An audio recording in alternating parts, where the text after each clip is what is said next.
For decades, we've been lectured to. We've been patronized by European leaders, by globalist think tanks, by legacy media anchors that America needs Europe far more than Europe needs America, that we actually owe them our protection, that the future of NATO is sacred, that the transatlantic alliance must never, ever be questioned, despite European nations repeatedly skimping on their funding. And Donald Trump, for the second time in his presidency, just looked at all of that and simply said two words: no more. And the results were spectacular. Germany's economy is imploding. Italy's Maloney is in a rock and a hard place. Europe is paying double for energy while Trump leverages America's energy dominance over the entire continent. And the nationalist wave that Trump has been quietly nurturing across Europe is closer to power than it's ever been. A new world is dawning, and you have a front row seat. Hey gang, it's me, Dr. Steve, your Patriot Professor, here to celebrate yet another glorious, triumphant day in the Trumpian golden age that you made happen back in November 2024. So if you want a front row seat on how you continue to change the world in ways you never even imagined, you know what to do. Make sure to smack that bell and subscribe button. Trump's war with NATO is one of the longest running feuds in modern Western politics. It began in March of 2016 when then-candidate Trump met with the Washington Post editorial board and called NATO obsolete, saying it was designed many, many years ago and it was unfair economically to the United States. And despite winning the presidency, the pressure campaign never really stopped. In 2018, he called delinquent NATO members very unfair to the United States. And in 2019, he threatened Germany specifically with trade retaliation if it didn't boost its military spending. And at Davos in January of 2025, just days after his second inauguration, he escalated dramatically, demanding NATO members double their target spending from 2% of GDP to 5%. But all of that was just the prelude to the ultimate threat, the ultimate power move, pulling American troops out of Europe. After NATO member nations refused to send naval forces to reopen the Strait of Hormuz, after Italy's Giorgia Meloni denounced Trump for his criticisms of Pope Leo, after Germany's Friedrich Merz publicly attacked Trump over Iran, actually claiming that Iran was humiliating American forces, Trump said officially, enough. But the difference this time, he's not just talking. He's actually doing it. On May 1st, the Pentagon formally announced the withdrawal of 5,000 U.S. troops from Germany to be completed over the next 6 to 12 months. The order came directly from Secretary of War Pete Hegseth in direct response to German Chancellor Merz's publicly saying Iran was humiliating Washington over the Iran war. With friends like that, who needs enemies, right? Germany currently hosts upwards of 40,000 active U.S. military personnel, the largest American military presence in Europe. So 5,000 represents roughly 14% of that total. But Trump immediately signaled it's not stopping there. He's pointing to both Italy and Spain as the next to face massive troop cuts, calling Spain in particular under the socialist far-left Sanchez administration, quote, horrible, absolutely horrible for refusing to help reopen the Strait of Hormuz. You have to realize that when Iran closed Hormuz, oil spiked past $100 a barrel. European natural gas nearly doubled. Europe is spending an additional 24 billion euros on energy imports. So obviously, given their dependence on oil coming through Hormuz, Trump turned to NATO and called on them to step up, send in some naval forces to help reopen the strait. And when they refused, when Spain refused, when Italy declined, when Germany not only declined but criticized the entire war effort, Trump in effect said, that's it. This war gave me the opportunity to test NATO nations and their allegiance to the alliance, and I can clearly see that the only allegiance you got is to the United States paying for everything and you doing absolutely nothing. We take all the risk, and Europe gets all the reward. And Trump said, we're done. We're not doing it anymore. And troop withdrawal from Europe officially began as of just days ago. And that is when these European leaders started to freak out, because they know that if Trump does indeed pull troops out of Germany, Italy, and Spain, their economies, which are already rather weak, their brittle economies, are going to get hit hard. Again, take Germany, for example. They host nearly 40,000 U.S. military personnel, and U.S. bases there function as some of the most powerful economic engines in the entire country, especially in rural communities built around installations like Ramstein Air Base. Research on prior U.S. troop withdrawals from Germany found that for every soldier pulled out, the local economy loses 0.53 full-time jobs, and municipal tax revenues drop by nearly 30 cents for every dollar of lost military spending. That's an economic gut punch that Germany simply can't afford right now. If you don't know, real German GDP in 2024 was like the same level it was before COVID. That means they've had zero economic growth in the past 4 to 5 years. Zero.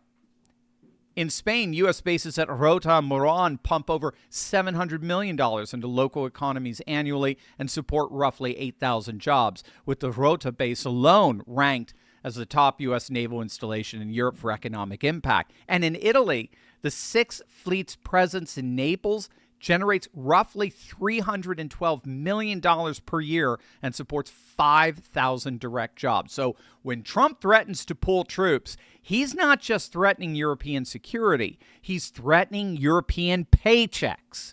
And that is leverage that no amount of diplomatic posturing can neutralize. Troop withdrawal isn't just a military story.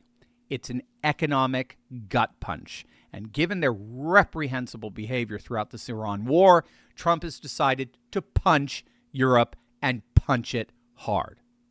And so now suddenly, these very same European leaders are scrambling, realizing, maybe for the first time, that they need America far more than America needs them. Wait until you see this. But first, let me ask you a serious question. If you could earn consistent double-digit returns guaranteed by law, would you still risk your money in volatile markets?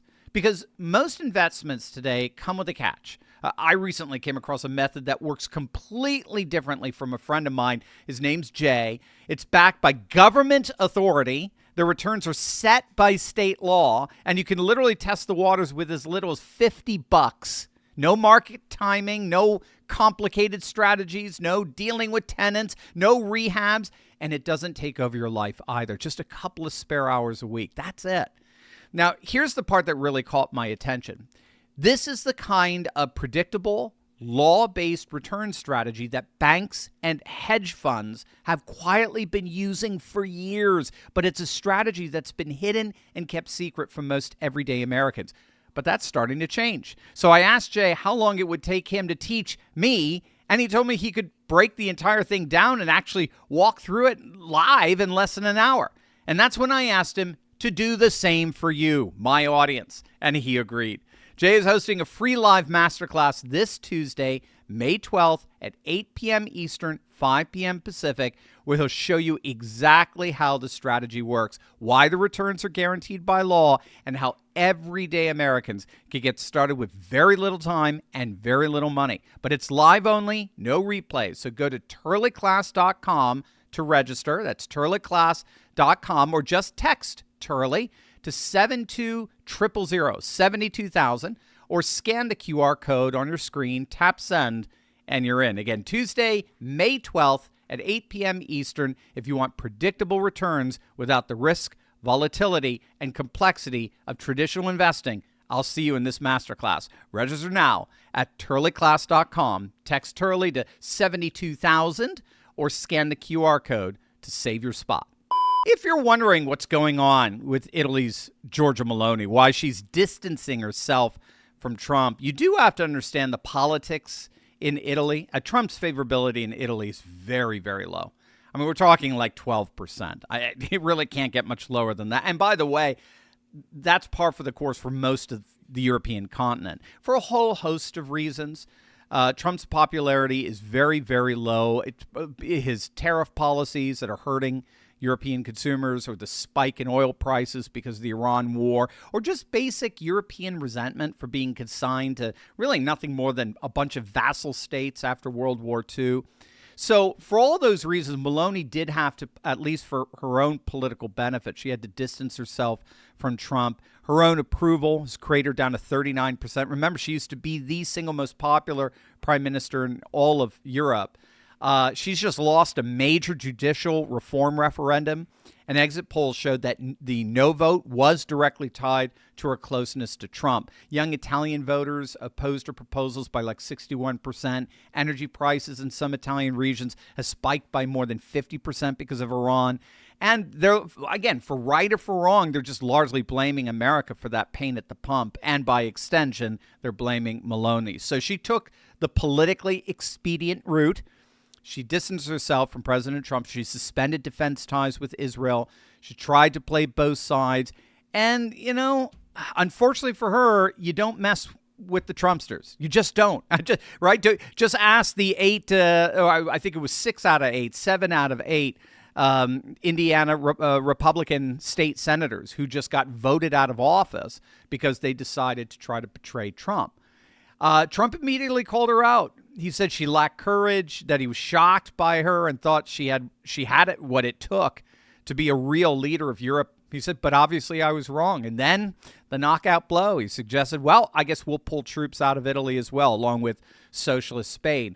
And given that there are currently nearly 13,000 U.S. troops stationed in Italy, the prospect of losing them sent Rome into immediate damage control mode. Meloni rushed to a European summit in Yerevan, Armenia, and publicly pleaded against the withdrawal. She then quickly arranged an emergency meeting with Secretary of State Marco Rubio in Rome, widely interpreted as a direct attempt to smooth things over with Trump before the troop situation escalated any further. So, bottom line, Meloni refused to help in Hormuz. She publicly criticized Trump over the Pope. And so in response, Trump said, well, screw you. We'll pull 13,000 troops from your country and see how you like that. And literally within hours, Meloni was scrambling to meet with the Secretary of State in public, defending Italy's loyalty to both NATO and the United States. But something even deeper seems to be going on here with Trump's attack on NATO. Everything Trump is doing with regard to Europe appears to be aligned with the National Security Report published in December 2025. And in that report, the U.S. geopolitical strategy for Europe involves helping the so-called far-right parties, the nationalist populist parties throughout the continent, achieve power and destroy the globalist regime, the various globalist regimes in Europe. Trump wants the globalist elites gone, and he wants the nationalists in power. He wants the AfD to be ruling Germany. He wants Marine Le Pen's National Rally to rule France. For Trump, it doesn't matter, by the way, with Italy, because there's no real viable mainstream establishment party there anymore. And in Austria, Netherlands, Spain, the United States is openly siding with their nationalist parties like the Austrian Freedom Party, the Dutch People's Party, or Vox in Spain. And here's the strategic genius that almost nobody in the legacy media is willing to admit. Trump's pressure on NATO doesn't just hurt the European establishment, it empowers its populist replacement. So think about it. The entire political identity of Europe's ruling class, the Merkels, the Macrons, the von der Leyens, they've all been built on one foundational promise. We keep you safe through multilateralism and the American security umbrella. When Trump pulls that umbrella away, he doesn't just create a security vacuum. He creates a credibility vacuum. And who rushes in to fill it? It's the nationalists. It's the populists. Because the AfD, Le Pen, and Vox have been saying for years that the European establishment is incompetent. They're overdependent and incapable of defending their own people. Trump just proved them right in front of the entire continent. And the European establishment is hanging on, but barely, by a thread. And it does look like Trump's confrontational approach to Europe is precisely what will eventually break the European establishment permanently.